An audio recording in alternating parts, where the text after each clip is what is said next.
were you when you found out you got selected? I was first walking home from school, and then I had to run in and get changed for practice.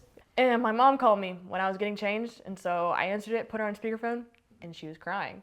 And I was like, oh, are you good? And she's like, I'm just so proud of you. And I'm like, proud of you for what? She's like, you didn't see the email? And I was like, girl, no, I'm at school. And she was like, you got selected. And I was like, wait, selected? Like selected for the national team selected? And she was like, yeah, you got picked. We're going to Italy and blah, blah, blah, saying all this stuff. And I was just flabbergasted. I mean, I was changing, so I didn't really like process, and then I had to get my car. And then my dad pulled up like behind me, kind of like a James Bond movie. And he gets out of the car, and he's like, oh my gosh, I'm so proud of you, I'm so proud of you, running to my car. And yeah, I couldn't celebrate it with them though, because I had to get to practice. First person I told was my coach, Kate Nicholson. I ran up to her from across the field, and I was like, guess what? And she, in her cute little accent, was like, what?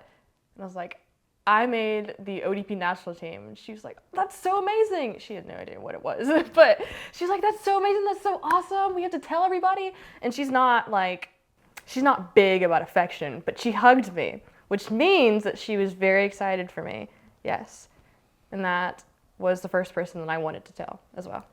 To me, representing the United States means wearing the colors, of course, but also being respectful, being good people, being accepting, just being somebody that you would want to see representing your country instead of like all of the outside things and stereotypes, just breaking stereotypes.